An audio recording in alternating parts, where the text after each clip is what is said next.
Hello and welcome to Paradise in a Pot. This is Miles and this is my channel. And today we're going to talk about Syngoniums because on this channel we talk about house plants and how to take care of them. So let's get into it. Syngonium podophyllum, otherwise known as the Arrowhead Vine. It's a great plant.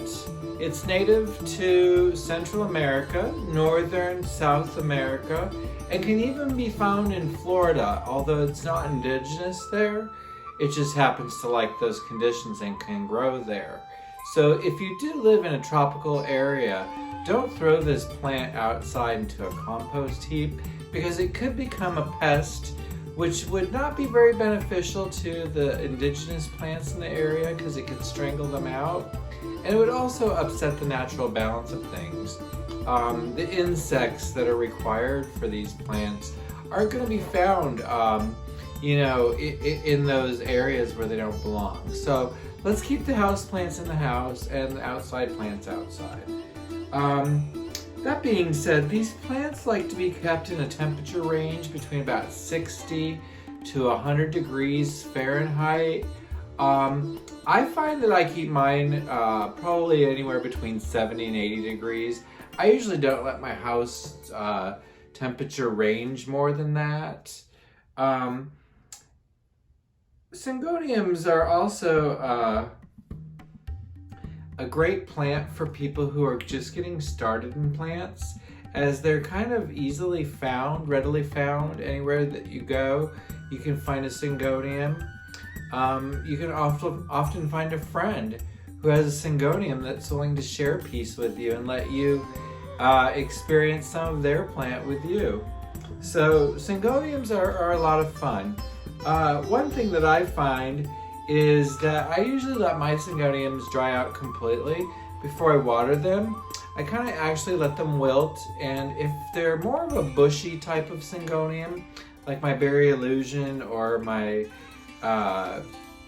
pink Pixy there, I'll actually let it see if it'll lose a leaf or two, one of the older leaves, just to let it kind of dry out. And that helps, I think, too, also when I water it, because I feed them pretty decently.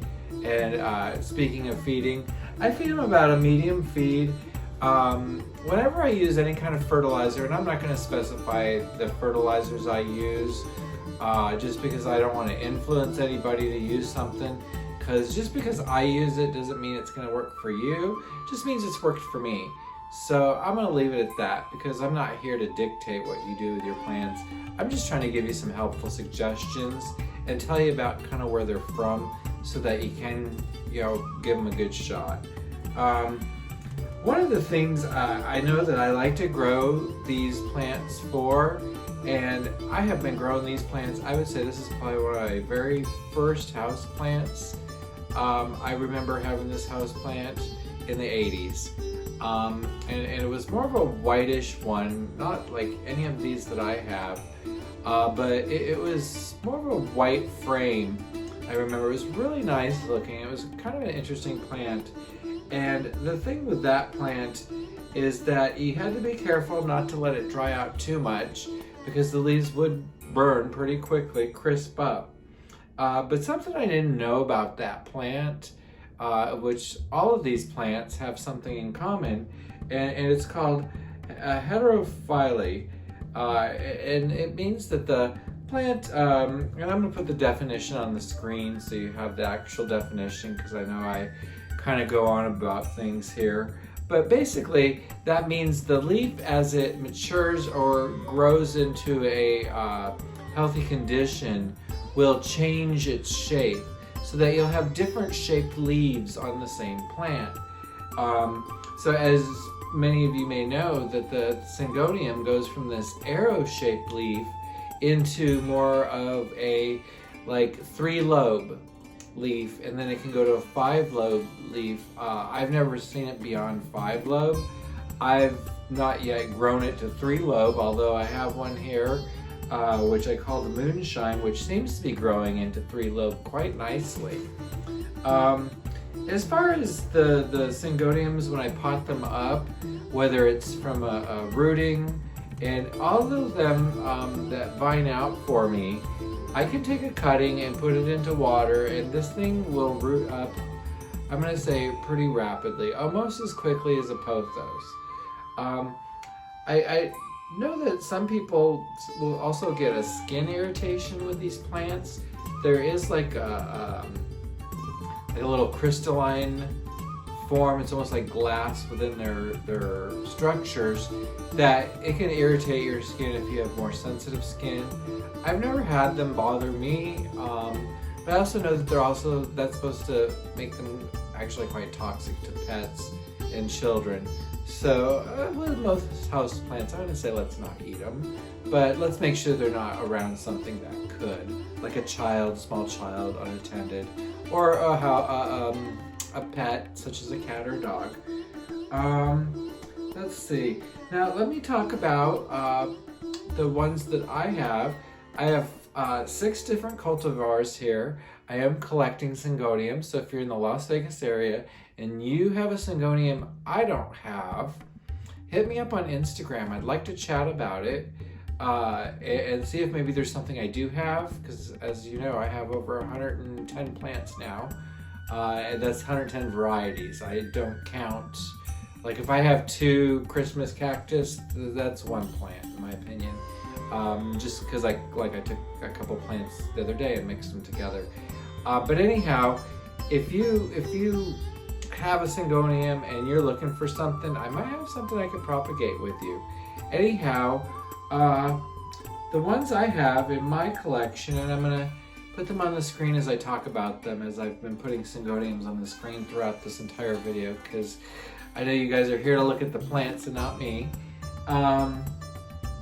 The ones I have are the Berry Illusion. Now, my Berry Illusion is quite a lovely Syngonium with this pink stripe that comes out in the middle there. And I've really noticed that as I've given it more light, the leaves actually have lightened up and the pink has become more predominant, as you can see in these leaves. They're quite lovely. And I just really enjoy where this plant seems to be going with its growth patterns. Now I have a pink Pixy, and that pink Pixy, I am not too confident in how it's been growing, only because it seems to be kind of leaning and shy and just kind of hanging over, but that pink creamy leaves it has look so nice. I'm so encouraged to keep going with it and try to get it to grow. I'm kind of understanding from the Pixy name that it's probably going to stay more of a bushy type of Syngonium and not really be one that vines out, but we'll see what happens as it goes. But yeah, it's growing more leaves and losing. It just looks like it's not very happy, and I'm not sure why that is. And then we'll move on. The next one I have is the Marriea. Now the Marriea seems to like it a little bit darker. It just kind of shies away from bright light, which for me is kind of unusual for Syngonium. So I have actually used this plant in more of a dark area to really give me a healthier, happier looking plant, and it seems to really have taken to that. So I'm quite thrilled about all of that. The next one I have here is the Pink Illusion. Now this Pink Illusion I got from the Downtown Las Vegas Plant Collective. And I will say, this is probably one of the most beautifully marked leaves I have, and it looks like it might be possibly preparing to lobe out for me. I'm not sure, but it seems to be trying to do that with some of these leaves. But some of this variegation, really, I like the green spot in there with that pink. I know it's called a Pink Illusion, but I like that green spot. I like that camouflage appearance, and I really hope it continues growing that way. Or maybe it's just one vine of it that's growing that way, and that's just fine with me because I love it. And the next one I have here was a really fun find. It was from the 99-cent store. It was this little Go Glow is what I found its name to be. I really thought that was a great name for it because it does look like it kind of does glow there quite a bit. It's really been doing well. I did get this from the 99-cent store, and I did find that the medium the plant was planted up in was kind of not really to my liking.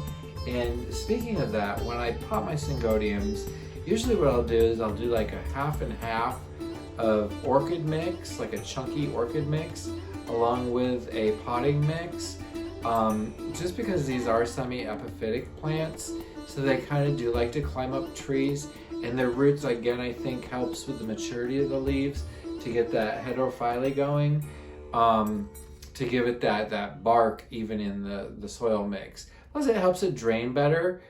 You really don't want these guys sitting in water. They can get root rot. So anyhow, that's the Moon Glow Syngonium. And then the last Syngonium I have on the list, I saved the best for last, and that is what was told to me is to be the Moonshine Syngonium. It might be wrong. It might be the white butterfly. I've had a couple of people comment on that. If you have an opinion on that, please let me know. Either way, I don't care. I love it. It is my favorite Syngonium. It is the Syngonium that started off this whole Syngonium kick. I kind of forgotten how much I love a Syngonium, and my friend Christina came to me with this Syngonium. By the way, happy birthday, Christina. It was just her birthday the other day. She's having a fabulous time in Iceland.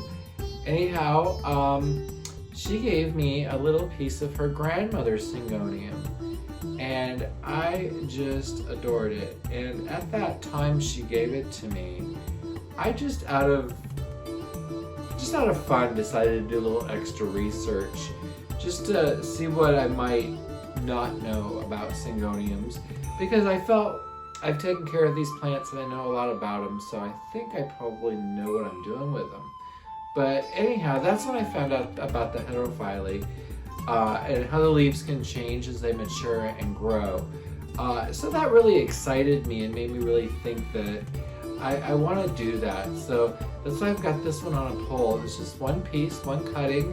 The leaves are getting bigger and bigger as it goes. Each new leaf, I'm so excited to look and see. They do look like they're starting to get that slight separation, and I'll show that up close there. But yeah, this is really doing great. So I find, again, the thing with my Syngoniums, I let them dry out until they droop. When they're droopy, then they get water. When I water them, I soak them. I let the water come through the bottom so that there's plenty of water on all the roots so that it's thoroughly watered. I always use lukewarm water whenever I water my plants. I usually try to dechlorinate the water so that I don't shock or burn the roots. Although I do find the Syngoniums, they really don't mind so much, just as long as the water is not freezing cold or extremely hot. I feel the water and feel like if it's a shower temperature I'd get into, I'd go ahead and water the roots, because I don't know. I guess I just feel if it's good enough for me, then it's good enough for them. So yeah, that's everything I think I have to say about these Syngonium podophyllums. Other than I just love them, and I want all of them. I want all the varieties, I want all the flavors. I love them all. So please leave comments down below. Let's talk about them. Are there any here that I have that you might want to trade in the future? I might be willing to propagate some of these in the near future. Let's talk about it. Yeah, I wanna know. So if you guys like this kind of content, I'm gonna do more sections of plants. It's not just plant shopping. I know I've had a few complaints of, oh, you're just shopping, huh? No, I'm shopping because that seems to be what people like to watch. And I get it, some people are still kind of on lockdown. And I think those kind of videos are gonna probably be something people get bored of, and that's okay. And like I say, I do a little bit of everything. So yeah, there will be some plant shopping. Sometimes it'll be more interesting plant shops like the Iron Rose, or it'll be Star Nursery, which here in Las Vegas, we have like 20 of them all around town. So you never know what I'm gonna show you. Anyhow, guys, thanks for watching. Please like the video, please subscribe to the channel, hit that bell notification so you know when I hit the next video. I'm doing at least 1 to 2 videos a week, so please, let's let's grow this channel. Thanks, guys. Bye.